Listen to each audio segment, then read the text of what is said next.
bem, pessoal, prosseguindo então, nós analisamos as regras sobre o instrumento da outorga onerosa do direito de construir no Estatuto da Cidade, na Lei Federal 10.257 de 2001. Agora vamos dar uma olhadinha nas regras sobre esse instrumento previstas no Plano Diretor Estratégico do município de São Paulo. Lei Municipal número 16.050 de 2014, né? Nosso Plano Diretor Estratégico do município de São Paulo.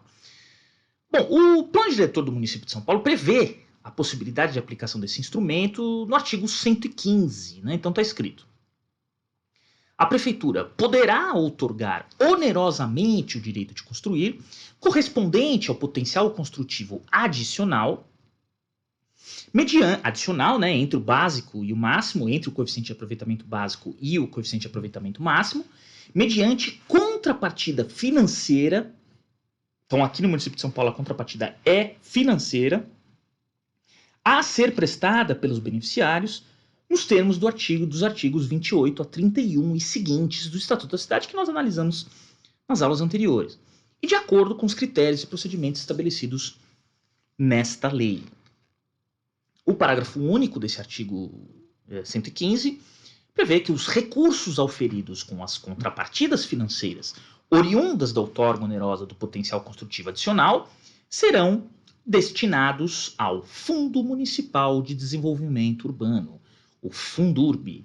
Então, como eu disse, é um dinheiro carimbado, um dinheiro que tem que ser aplicado exclusivamente para aquelas finalidades urbanísticas previstas no Estatuto da Cidade. Habitação social, regularização fundiária, melhoramentos viários, melhoramentos urbanísticos, proteção ambiental, criação de unidades de conservação, né?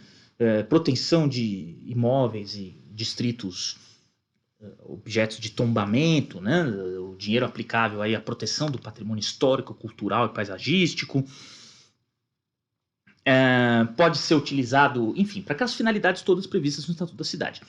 Então, como é o dinheiro carimbado, ele vai para um fundo URB, e esse dinheiro vai ser aplicado nessas finalidades. Então, existe uma comissão que vai fiscalizar para ver se esse dinheiro que está nesse fundo realmente é aplicado nessas atividades. Tá? Como eu disse, não é instrumento meramente arrecadatório, não é um dinheiro que cai no caixa geral lá do município e pode ser usado para qualquer dotação orçamentária. Não.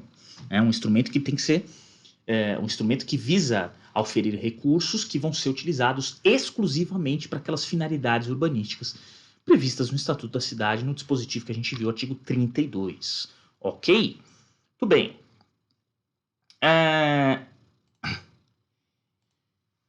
E o mesmo Plano Diretor do município de São Paulo prevê que, artigo 116, o potencial construtivo adicional, esse potencial construtivo que é vendido para o interessado, né? Onerosamente outorgado ao interessado, né? É um bem jurídico dominical ou dominial, né? De titularidade da prefeitura com funções urbanísticas e socioambientais. Então, é um bem jurídico dominial, é um bem público, né? Bem do município, da propriedade do município, mas que não é afetado a nenhuma finalidade específica, então ele pode ser vendido para os interessados via outorga onerosa. Só que ele é vendido e o dinheiro auferido com essa venda, né, com esse preço público que é pago pelo interessado, tem que ser aplicado para a execução de funções urbanísticas e socioambientais, aquelas funções que a gente viu, um dinheiro carimbado, tá? Parágrafo 1º. Considera-se potencial construtivo adicional o potencial correspondente à diferença entre o potencial construtivo utilizado e o potencial construtivo básico. Então, aquilo que eu falei, coeficiente de aproveitamento básico, até esse coeficiente de aproveitamento, até esse índice construtivo, o proprietário não precisa pagar nada, pode construir até essa altura sem pagar nada. Acima disso, ele tem que pagar uma outorga onerosa. Tá? Então, é a diferença entre o potencial construtivo utilizado e o potencial construtivo básico. Artigo 117. A contrapartida financeira, a outorga onerosa do potencial construtivo adicional será calculada segundo a seguinte equação. Essa equação que está aí no slide para vocês, né? C igual a T sobre AC vezes V vezes FS vezes FP.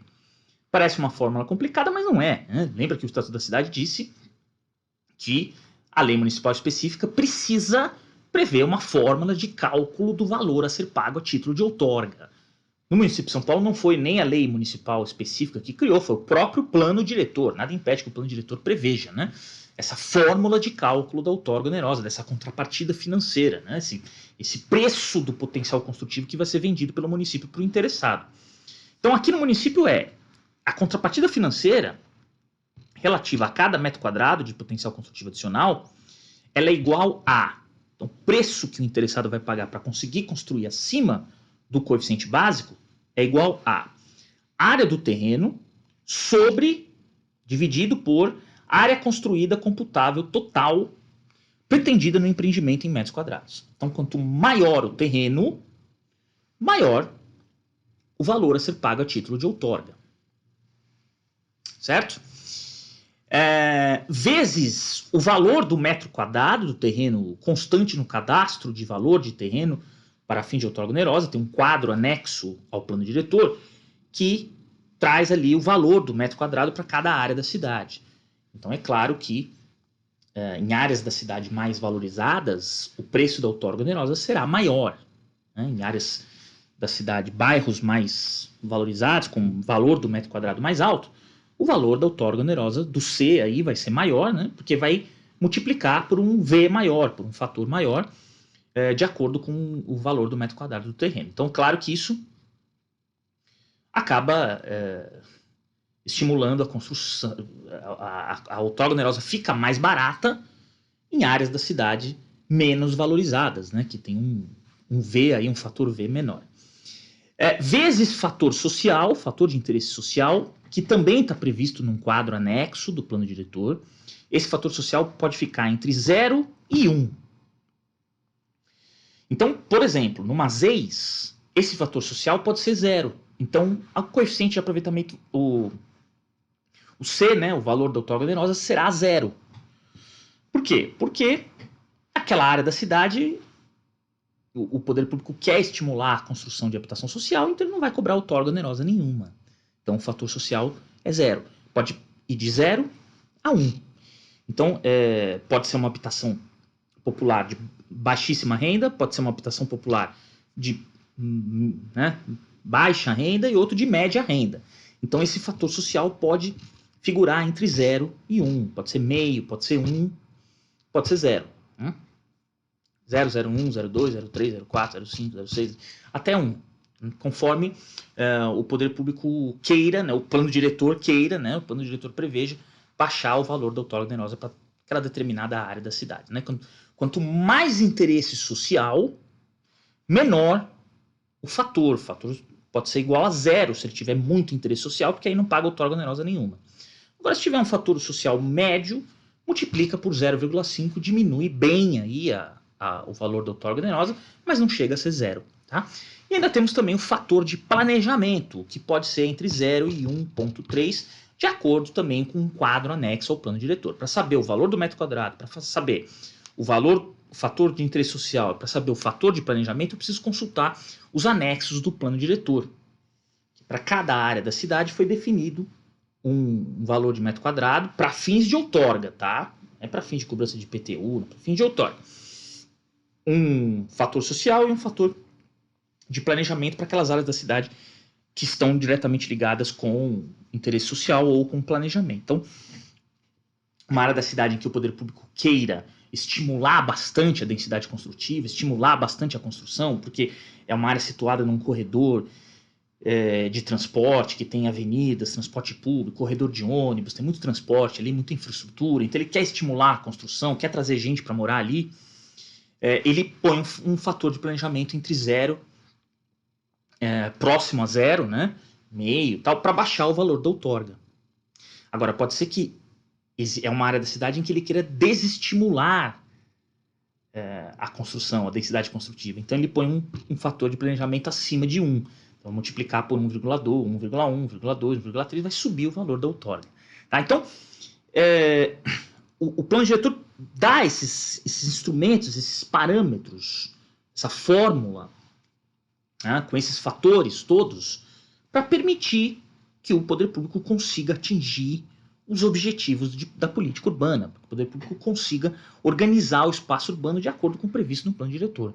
Vamos adensar onde tem que adensar, vamos desestimular a construção onde tem que desestimular. Certo? Vamos estimular a construção em áreas em que tem bastante infraestrutura, que precisa ser aproveitada, não pode ficar subaproveitada. Né? Um monte de gente morando aí na periferia, em áreas da cidade com carência de infraestrutura, tem que trazer o máximo de gente possível para morar em áreas com boa infraestrutura. Por outro lado, desestimular, né, a construção em áreas, por exemplo, de preservação ambiental. Tá? Então ele faz isso por meio da utilização da outorga onerosa, por meio desses cálculos todos aí, dessas fórmulas todas. Tá? Então é isso aí, pessoal. Terminamos então o estudo sobre a outorga onerosa do direito de construir e na próxima aula estudaremos outros instrumentos do direito urbanístico brasileiro. Muito obrigado pela sua atenção e até a próxima.